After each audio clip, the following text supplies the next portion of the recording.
Hi, everybody. Welcome back to another episode of the Same 24 Hours podcast. Today's guest is Laila Tarraf. Did I get that right? Got it right. Got it Good right. job. Hi, Laila. Welcome. Hello. I'm so glad you're here. You have quite a story from beginning to current. I don't even know where to start. Should we start with the career highlights, because you've got some pretty awesome, you were the chief people officer, I believe, for Yes. Peet's Coffee. Yes. So what was that like?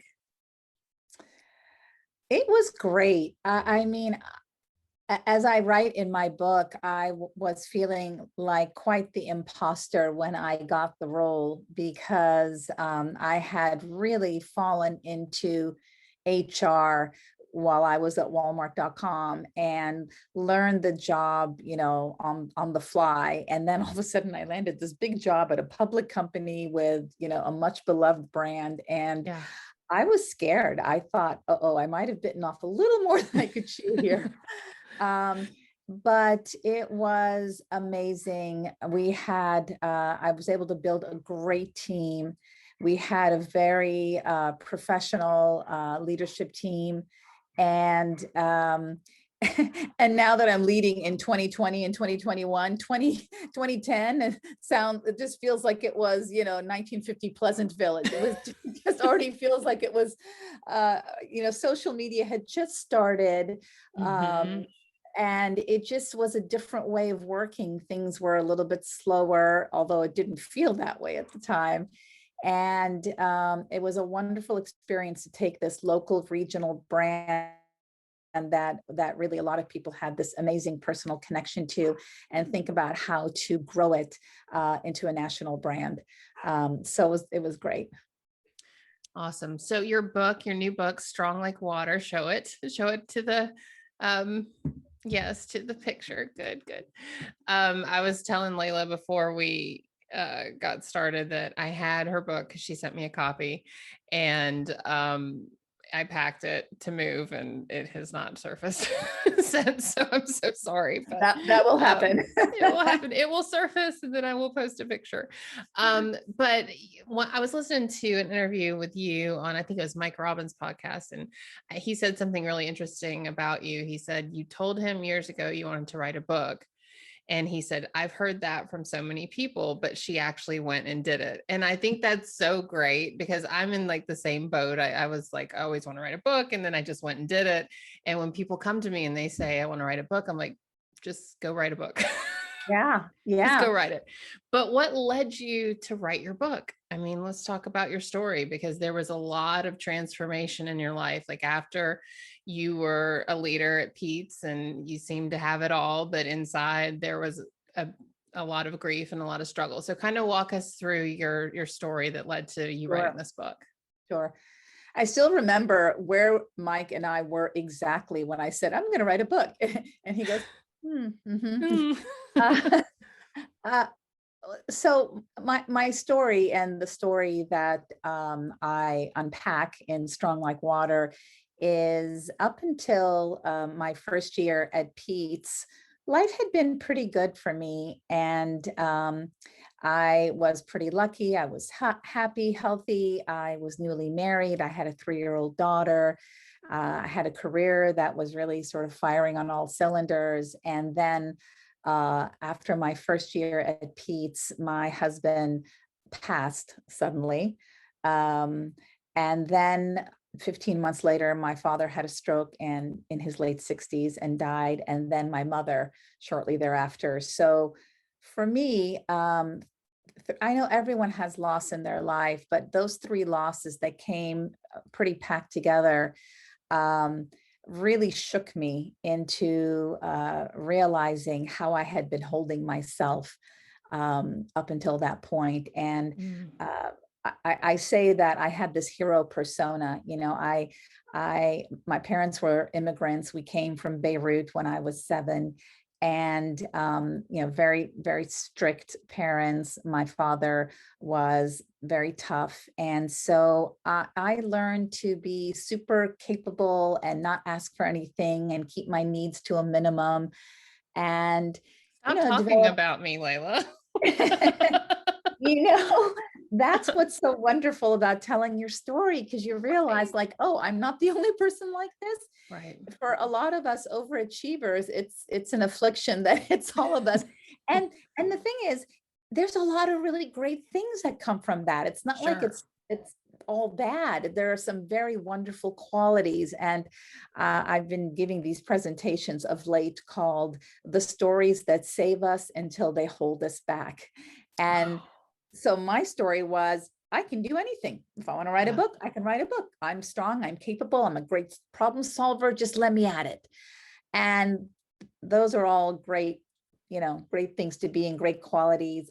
But when you lean into them so far that you don't make space for any sort of vulnerability or anything negative or bad to happen in your life. I mean, I whitewash things so quickly. I reframe things to the positive in a nanosecond.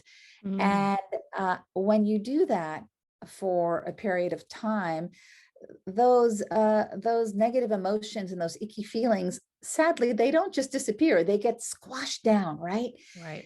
And for me, I had pretty much 40 years of unprocessed feelings, because anytime I felt anything negative in my life, I just brushed it away and I didn't deal with it. And so I ended up having a very sort of superficial, very, very brittle emotional life. And when I lost my husband and my daughter was 3 and she started to cry and want to healthily grieve her father dying, I realized I don't know how to do this. Mm. And I felt very inadequate. And I still think that had I not had my daughter, I may not have actually broken down and done the work and learned how to reconnect with my emotions and allow myself to grieve, because it's not fun, right? It's Right.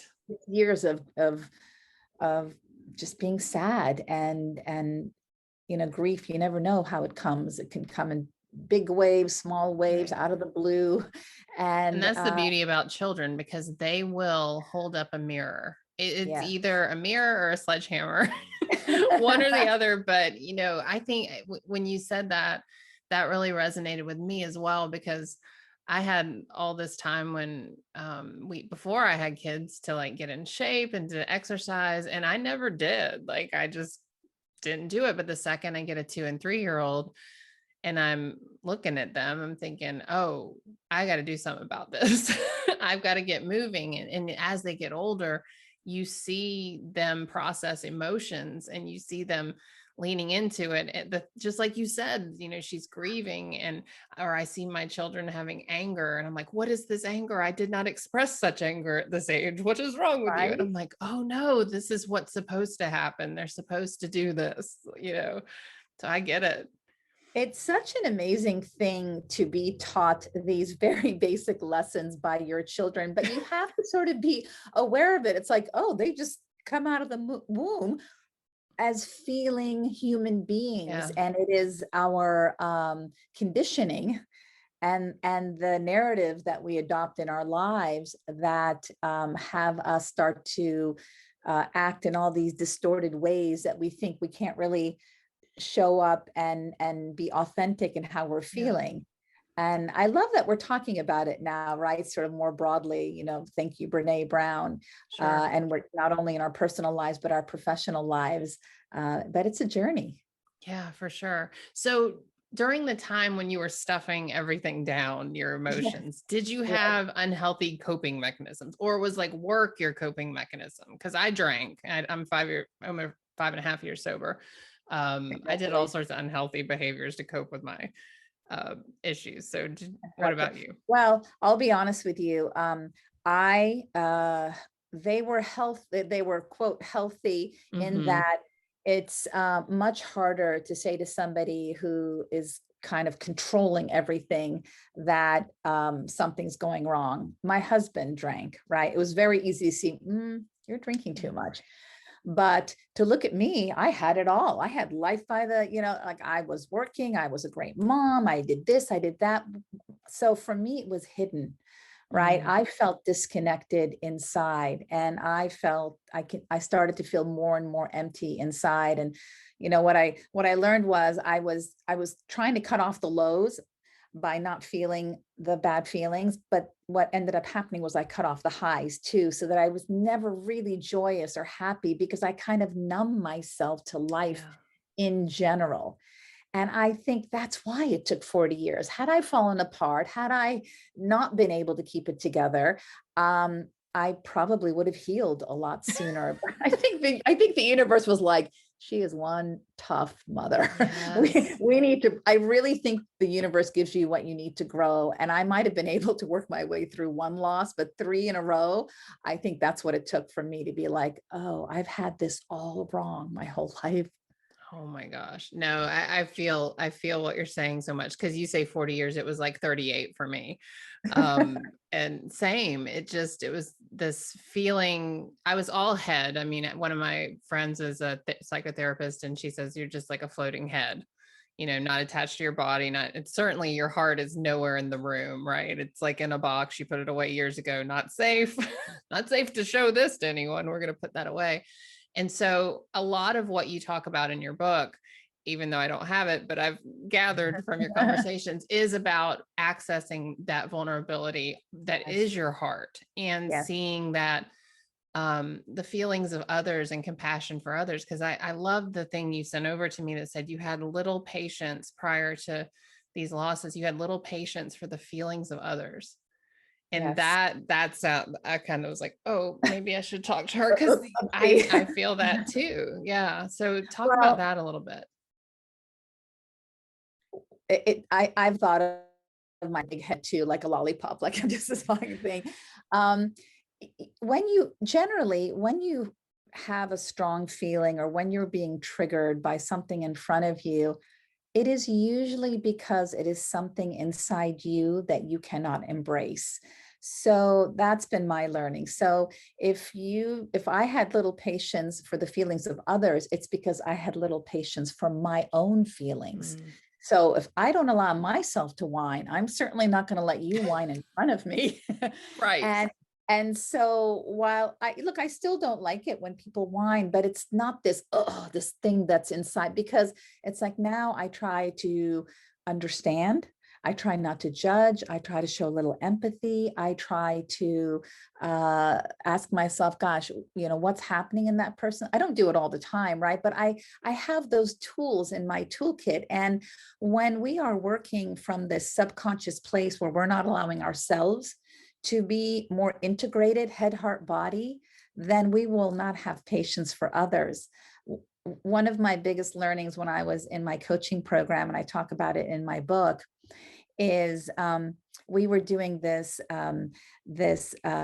mock coaching. We had the somatic coach, somatic therapist come in and talk to us how it's possible to actually physically feel what someone else is feeling while you're coaching them. And everybody paired up, and afterwards, my coaching instructor said, okay, well, how was that for you? What did you feel? And people were saying, oh, well, when Mark said that he was really sad, I felt this tightness in my chest. And when Susie said she was scared, the hairs on the back of my neck started. And I'm like, what I are they just felt talking about? annoyed. Like, exactly. And I Yeah. raised my hand and I'm like, well, I think I'm just such a head person that I didn't feel any of this. And he said, and this was one of these big ahas, he said, I quite disagree. I think you're very much a heart person, and your head comes to the rescue of your heart. Hmm. So you Yes. try, Yes. if you think of yourself as a Yes. head person and someone says, no, no, actually, you have a big, beautiful heart, but it's so delicate and so sensitive that your head comes to rescue it. Yeah. Instead of you thinking, I have a little puny heart, that difference in how I thought about myself just shattered my self view. and just got me to break open. I don't know if that lands in the same way Oh, for it you, but I was does. It like, really whoa. does. It really does. And I think, the analogy I always have is yoga. So I avoid yoga like the plague because I go there about halfway through. Somehow I'm in my heart and my breath and my body. And by Shavasana at the end, I'm weeping. And I'm like, Yes. I don't want anything to do with this shit. Like even yesterday, did it in the living room because and by the end I'm crying. I'm like, this is garbage. But that resonates with me because I think it is, when I was a kid, when I was little, I just hurt for people. I remember seeing like homeless people and I would be 5 and I'm like, what can we do? Can they come live with us? And I remember that in Mm, somewhere, and I don't, I probably need to get some more therapy for it, but somewhere I was just like, okay, this is not safe to show this big, yeah. beautiful heart of mine. Yes. It's Yes. not safe, only in yoga. But it's so awesome that you remember that, right? Because then we Yeah. fool ourselves in thinking that we're not feeling people when in reality, it is those of us that are so sensitive, that are so feeling that we feel like we need to hide it because it's too much for us. We can't take it. Yeah. And so we put this layer of this intellect over it. And what I've learned is you can actually work on strengthening your heart so it's not so scary to show it. And that's why you cry in yoga. I think that is the process of strengthening your heart. And the only way it happens is by allowing yourself to release these emotions that you haven't released, which can be really annoying. But Annoying. that is the journey. And I think now someone will tell me a story and I'll just start to tear up. Oh my gosh, my inner critic before would have been on full, like, Laila, get a hold of yourself. And Yeah. now I just allow it and it's okay. And so I'm sad. So what? Like, big Right. darn deal. Right? Right. Well, and Um, that's my kids. This is interesting too, because have you seen Ted Lasso on Apple? I Uh, love that show. so I watched it and I was like, this, and I don't watch a ton of TV, but Ben Bergeron, who's a CrossFit coach, he never watches TV. And he said he watched Ted Lasso and he recommended it. I said, well, then I'm going to watch this thing. I loved it. I watched it That's so much. feel And then I good. told my kids, I was like, we have to watch this together, even though I know it's a little inappropriate, but nothing they don't see on TikTok. So we started watching it and they're loving it. But the scene, spoiler alert, where his wife comes over and, he says, I'm letting you go. And I'm like, I'm just crying. I've seen it before. It's the second time. And I'm holding my son. He was sitting like with me. I had my arm around him. He's like, why are you crying? And I'm like, it's just my heart. My heart's just out. And both of my kids are like, why are you crying? And I'm like, hold on. We're going to have a meeting. It's okay to cry. Like, do you think it's not okay to cry in this house? Like, where'd you get that from? And I'm like, oh, got it.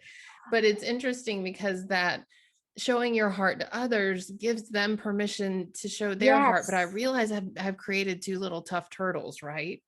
Just by osmosis, these 2 kids, they got little hard shells Amazing.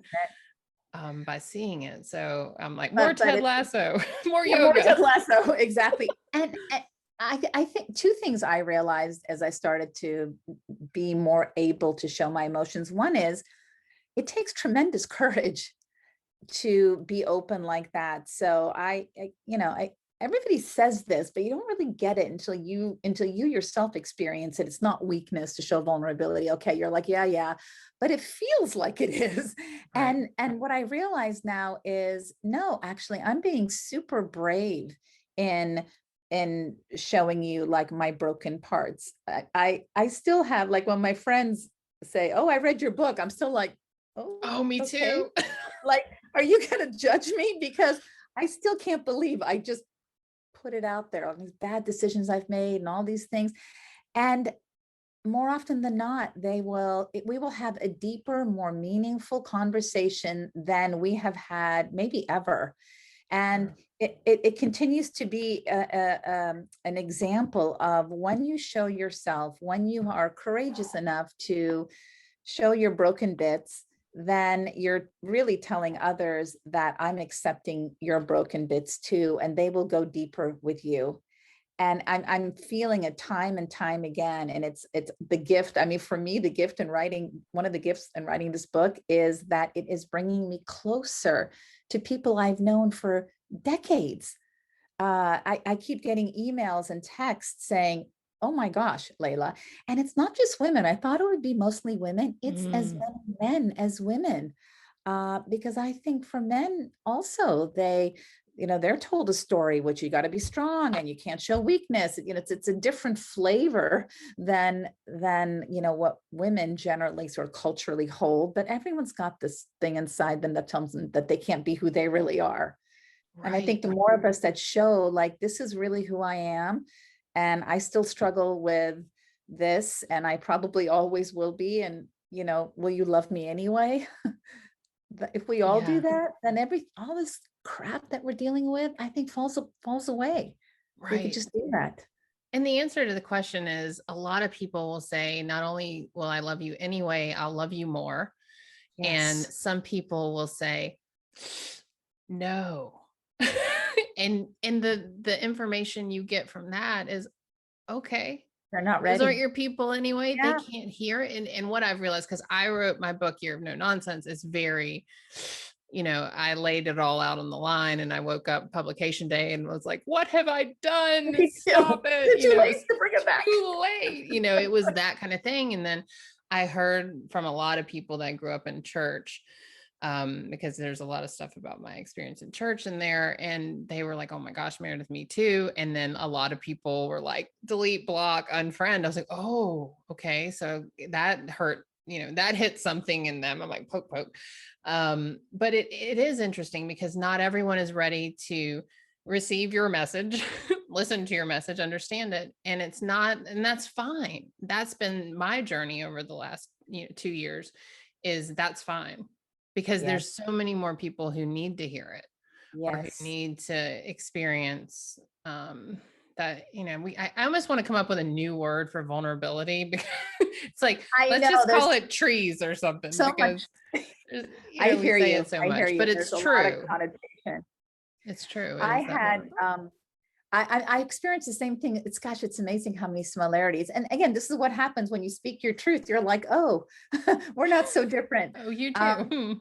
My closest friends that were my business school friends when Daniel, my husband, died, they're the ones that have been the least sort of, I would say, interested in the book and my story. And it's really hurtful for me for a while. And then one of them said to me, just the other day, she said, I want you to know, I'm really proud of you, but my way of dealing with things is not to deal with them. So I just can't go there.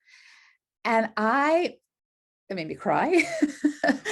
But I was like, okay, such a reminder that she's not judging me. It's not about me. It's about what's going on with her. And again, it was just such a great reminder, when we feel hurt because others don't react the way we want them to. And she had the courage to say, hey, I'm super proud of what you've done, but I can't read it because I can't go there. Isn't that amazing? Yeah. And I don't know if you watch Friends, but I'm just using all these pop culture references today, but there's that episode where Joey Tribbiani puts the book in the freezer because he's scared of it. He's like, I think it's The Shining, like Stephen King's The Shining, and he's reading it and he puts it in the freezer, and they're like, why are you putting it in the freezer? He's like, I don't know, it just needs to go away. And I've had a lot of people tell me, I got to chapter 2, which in my book is about childhood and looking at the past to figure out who you are, and they're like, nope, in the freezer. We put it in the freezer. And the way I've kind of framed myself, and tell me if this resonates with you, it's like, your book, Strong Like Water, is on someone's shelf. Yeah. And there will probably come a time, maybe it's 6 months from now, maybe it's 4 years from now, where they pull it off when they're ready. And I think the same thing about my book. Maybe they'll go to, defrost it and keep going when they're ready. Yeah. And that's all you can do, right? You can only put yourself out into the world in that authentic self and space and say, here I am. I'm just telling you what's been going on with me. Hope it helps.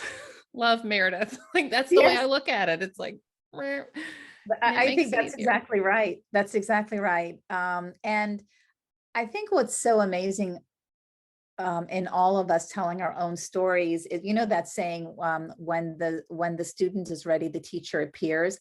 It's like we all have our own filters on the world, and we need to hear a message in, you know, in a way that resonates with us. And so maybe, you know, some people, when they read your book, it's like, oh, it touches a nerve and I can't read that. But when I'm ready, I'm going to go. And maybe mine doesn't do anything for them, or vice versa. So I think Right.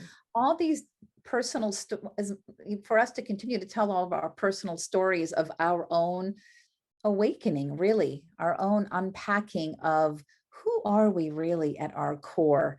I love this Ram Dass saying where he says, in the end, we're all just walking each other home. Like, Oh, I just love that, right?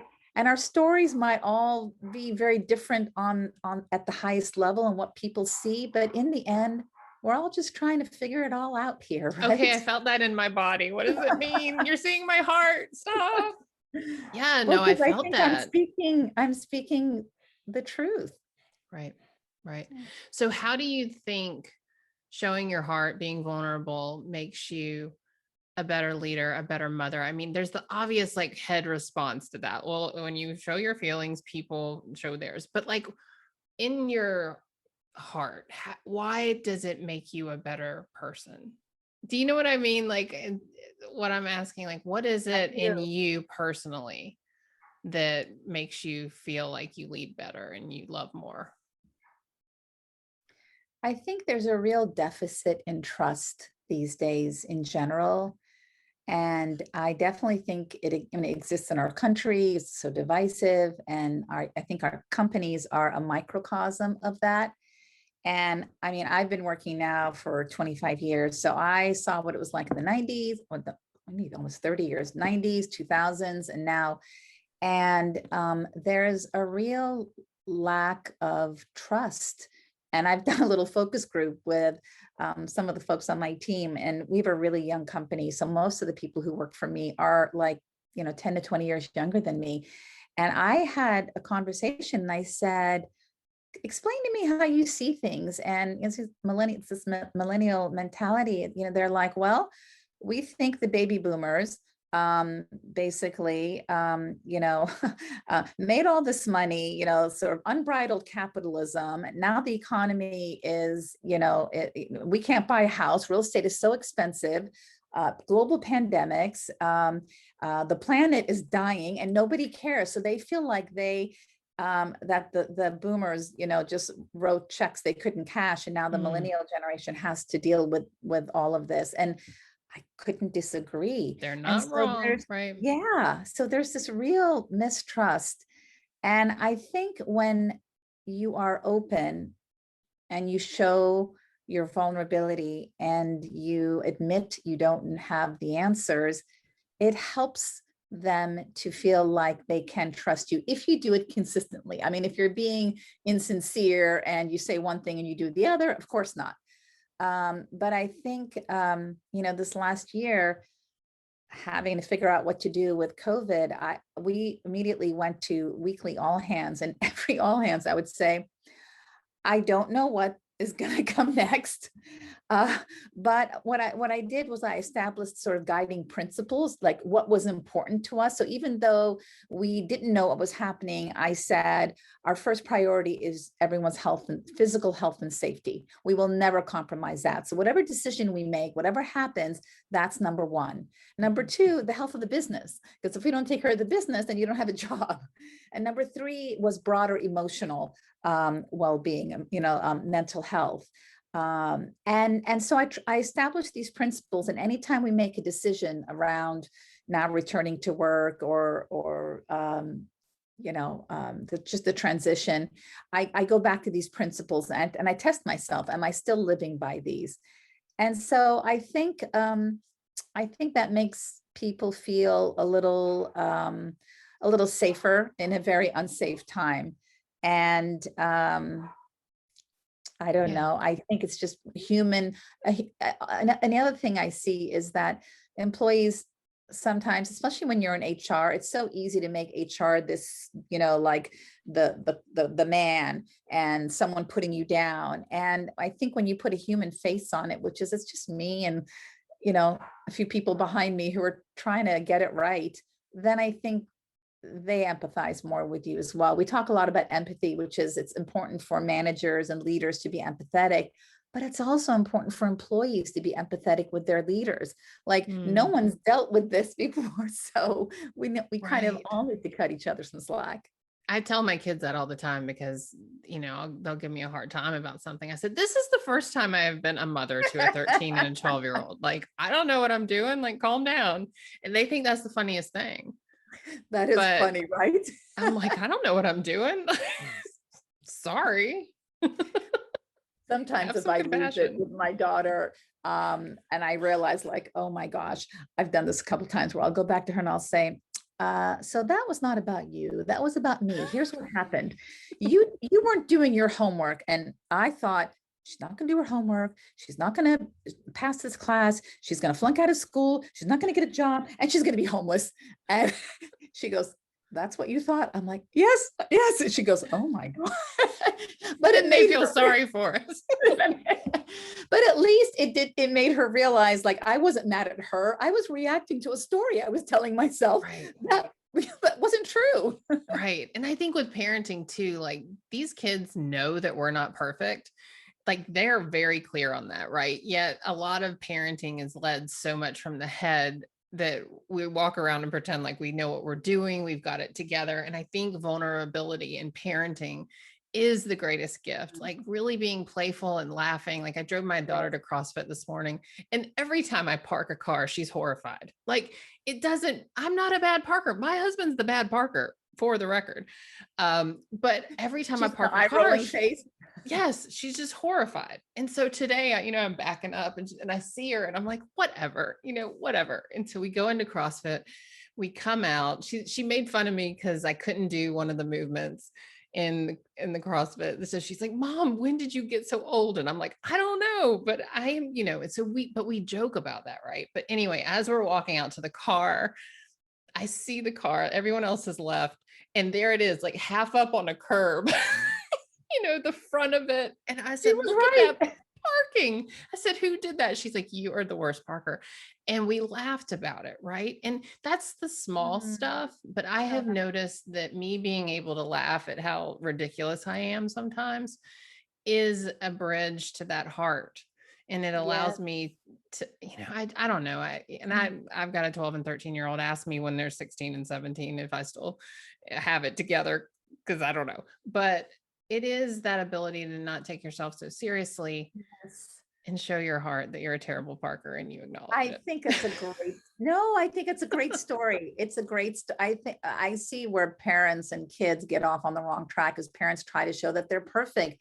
And kids know that that's not true. And I think that's a generational thing. Like my parents never admitted that they were wrong ever. And I try really, really hard when I make a mistake or when I realize something, and it always does end up being funny because if they call you on it, you're like, oh yeah, sorry about that. then it's kind of funny, right? And you make space for that for them to be able to do it too. And I mean, you can just have the funniest jokes. Like I had some Botox done down here on my lip and there was a bruise.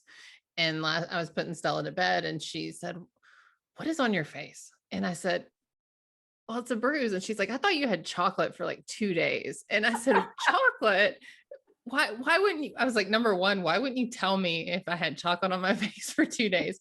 Number two, so we laughed about that. And then this morning when we were leaving Starbucks, I had my coffee. I said, I think I'm gonna put some chocolate in there. I just wiped my hand and she's like, what is wrong with you? But we've had so much fun but it's because of heart. It's not my brain. Like my brain would be horrified that, I look like I have chocolate on my face.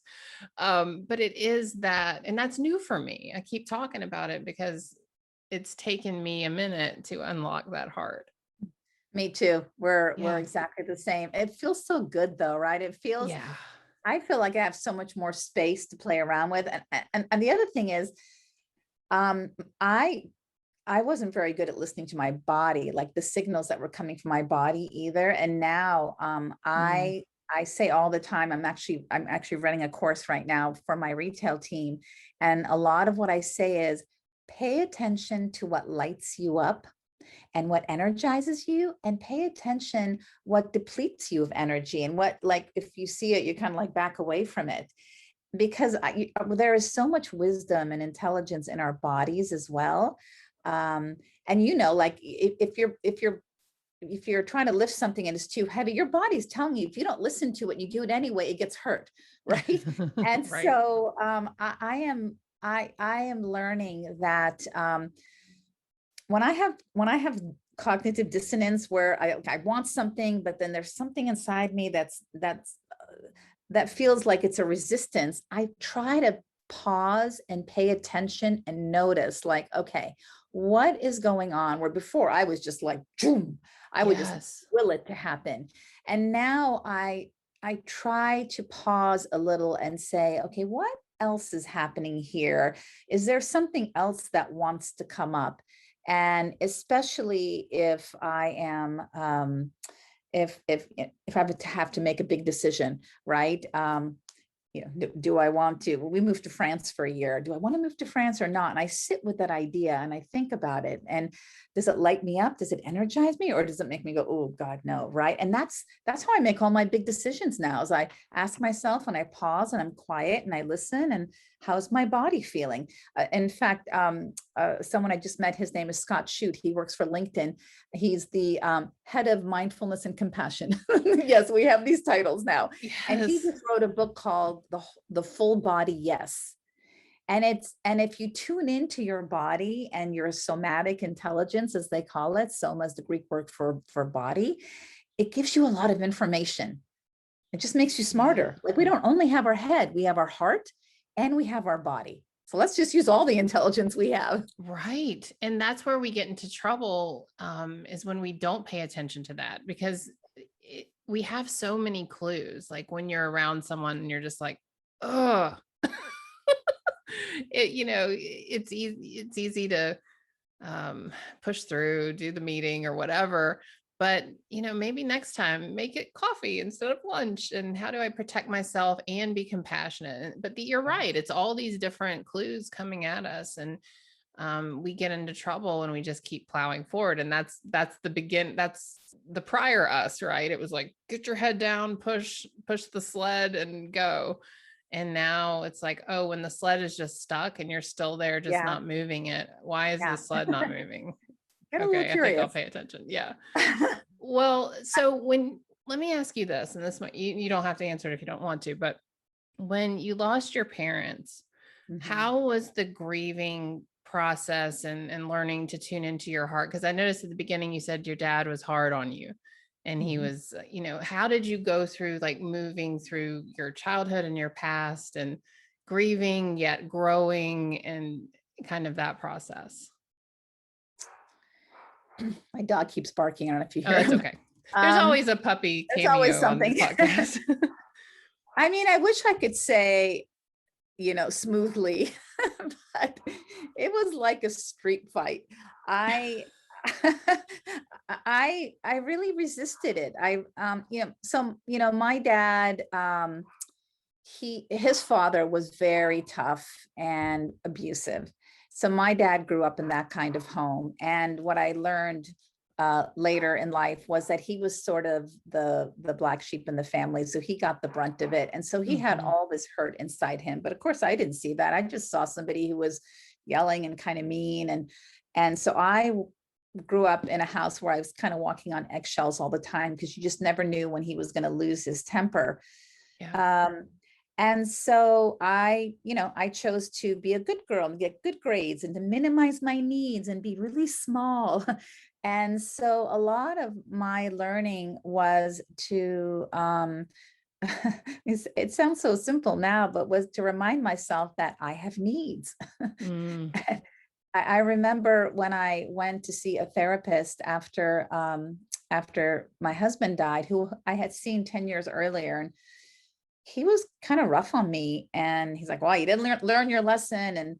And we got to this we could finally got to this point where I'm like, wow, I realize that I have needs. And he said, when you act like you have no needs, how do they get met? I thought, I never thought of that. Right.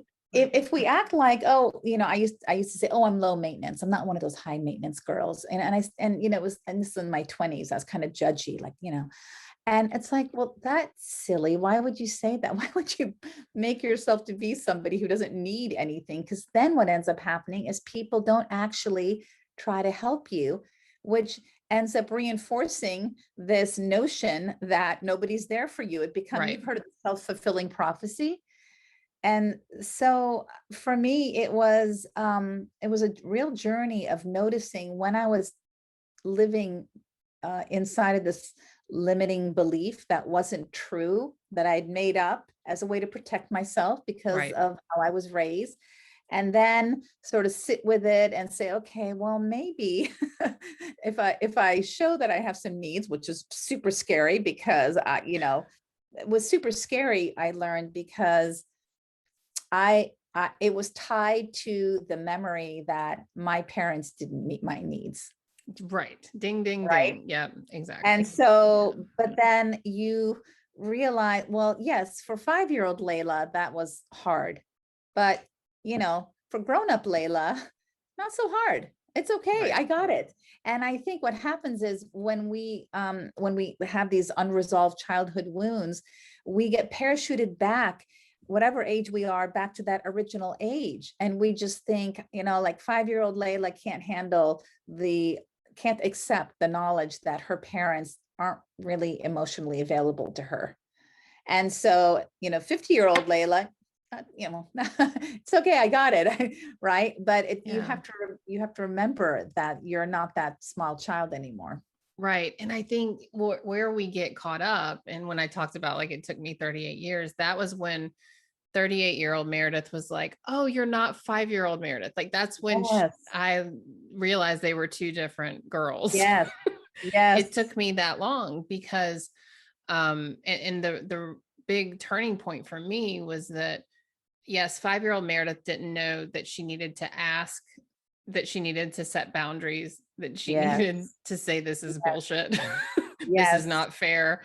Screw you. Yes. Like, but 38-year-old Meredith was still like, she I didn't know ask, this. she Yeah. doesn't talk, she, and instead, like mine came up as a screw you. So all the, like, I would be the good girl, but then I would do like, I would sneak food, I would drink, I would smoke cigarettes. Like I would rebel in ways that I weren't good girl ways, right? Yeah. But no one really saw it. Or if they did, I denied it, so to see all that just like laid out on a timeline, it's like, Yes. oh, geez, like the only one you're screwing here is yourself. It's Oh, yourself. It's like my coaching instructor used to say, getting on your being onto yourself. Like yeah, you're like, because you're tricking yourself. I right. remember Mike Robbins said in the podcast I did with him, he's like, sometimes I feel like 15-year-old Mike, and I think, like, who are these people? My children, I can't handle this. And I think of a 15-year-old with a wife who's angry at him and his 2 daughters. Like And Big, Tom that Hanks made in me Big. laugh. Yes. I think that's why that movie was so powerful, right? Right. Because somewhere inside of us, and in fact, I have to show you this. When my mom died and I cleaned out the house, I found all these pictures, and this one picture that came up was of 9-year-old me, which was exactly my daughter's age. And this is me right here. And Yeah. I, like, when I found this picture, I thought, oh, look at me. And, and I looked at it and I could see all the hurt in it, but I'm standing there smiling. And I just reconnected to that little girl and decided I'm going to take care of her. Right. Yeah. And I think that's the journey for us, is we heal by taking care of our inner child. And Right. through our kids, right? But I kept that with me as an artifact, took it with me to France, and I put it at the end of my book because it's a reminder that all of us are this person inside, and we can be gentle with ourselves, even if the world wasn't. Yeah. Yeah. And, that's funny because like I opened up the beginning of my book talking about how I found this before picture where I Mm, was doing a weight loss challenge when I was 19, and it was me in my underwear and a sports bra, like frowning, and all I could see, and which is interesting because I just cut my hair off and my hair was super short in that picture. So maybe I'm just reconnecting to my like 19-year-old me. But seeing that picture, number one, I was like, wow, what a banging body. I can't believe I was doing a weight loss challenge. Like A, but B, to give that part of me love, because I did not love her. I did not, care for her. She was just trying to figure things out in all these destructive ways. And it's just really interesting when you can do that. People roll their eyes at inner child work, but true. I got news for you. Your inner child's in there, whether or not you want to admit it or not. So you might as That's well right. like start to talk to him or her, right? But it is that compassion that we Yes. can, when we can have compassion for all the Self-compassion. stages of ourselves, we can have it for others. Louise Hay, who was the founder of Hay House, which does the Hay books, she said, like in her 80s, she said, I've been doing this spiritual stuff for a long time, this personal growth. And she said, I can tell you it comes down to one thing, and it is self-love. Mm, And when you embody, when you learn to love yourself and embody love, that emanates into everything. And I feel compelled to say one thing based on what you just said. When I first started my certification to get my coaching certification, and I was coming at it in my very sort of head-based way. And I went to my instructor before I was going to coach somebody, and I said, okay, I figured it out. Here are all the things wrong with Adam. And I was kind of giving him my point by point. And he looked at me like this, and I thought, I'm saying something bad. I don't know what. And I said, what? And he goes, Laila, I'll never forget this. He said, coaching is not about searching for what is wrong with someone and trying to fix it. Coaching is seeing what is beautiful in them and getting them to see it too. yes. And so if You're like, you oh are, crap, I don't want to do this then. well, but tied to what you just said, if you're trying Right. to fix yourself Yep. because you're not good enough, then you're going to try to be fixing right. Again, you're projecting. You're always projecting what it is and you're thinking inside yourself. So you accept yourself. You love yourself. You cut yourself some slack. You have a little humor with yourself. When your inner critic's on full tilt, you're like, yeah, I hear you. Elizabeth Gilbert in Big Magic. I love that she writes this one part when she starts writing a book. She says, fear. What did she say? Oh shoot, now I've lost it. I've lost it. I'll have to send it to you. It's really good. It's really good. Yeah, send it to me. Oh my gosh, Laila, I didn't know we were going to be such soul sisters here, I but know. you just raised a good point at the beginning that we are all connected more than we think. And so congratulations on your book. I know it's been out, what, April 13th, I think. So it's Yes. still fresh. I'm sure you still get the night sweats and the panics, which, that'll go away soon. You wake up like, oh, I did that, Yeah. yes. What is your learning? What is your advice? What's your learning? Um, well, so my learning was, I had two parts, like leading up to the publication of my book, I edited heavily. I wrote everything I needed to say. Well, then my editor edited heavily, and then I edited even further. And that was the right call. There's nothing that I wish I wouldn't have said. And there's nothing that I feel like that got left out that should have been public. You know what I mean? So that was like the A lesson. And then the B lesson is it's out in the world and there's nothing you can do about it. The end. And I think someone said, who was it? Oh, it was Margaret Atwood. I took her master class, which I highly recommend to anyone who's going to do fiction. I took it because I'm Meredith Atwood. She's Margaret Atwood. And it was kind of a funny joke. And then because people call me Margaret all the time and I'm like, no, wrong Atwood. But her master class, she said, when you write a book, it's yours. It's yours and yours and yours until you let it go. And she said, once you let it go and it's in the world, it's no longer yours. And so that really helped me Oh, wow. because I stopped owning that book. Like when she said that, I thought, oh, that really helps. And so when it's no longer mine, it's the reader's. Therefore, what is also not mine are book reviews. Also not mine. That's theirs.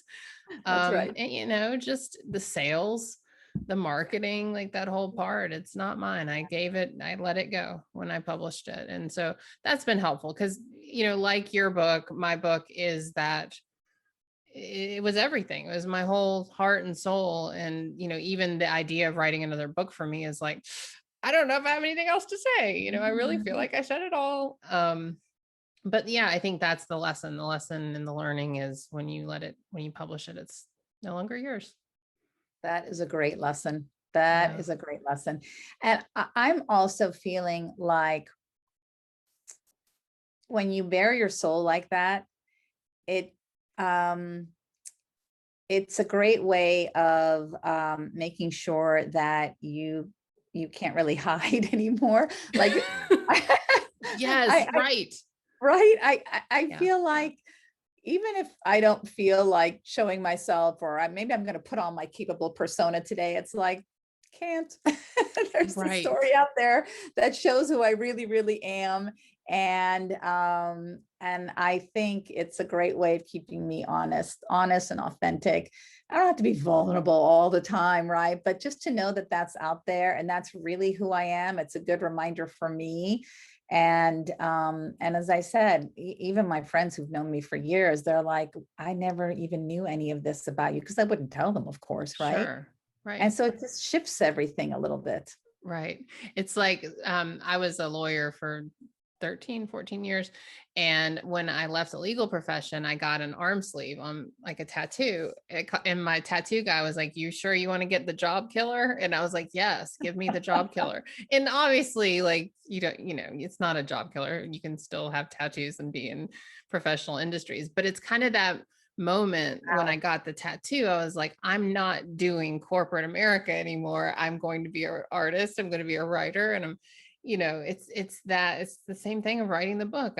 I told my story that's out there. I have tattoos. I don't care what you think anymore.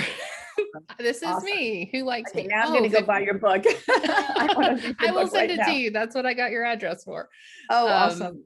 Yeah. So it's so good to be mostly who you are out in the open. Obviously, we all still have pieces of us that no one really probably wants to see, but there is, and we may not even see, to be honest, right? There's always something. Yes, there's always something. Well, Laila, thank you so much. Your book, Strong Like Water, where can people find it?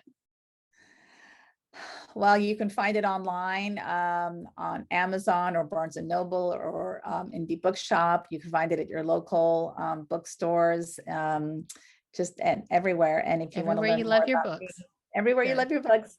Excellent. And I have a website, lailatarraf.com, or on Instagram, laila.tarraf. So I'm out there now. Yay. Well, thank you so much, Laila. Oh, it was so great to spend time with you, truly.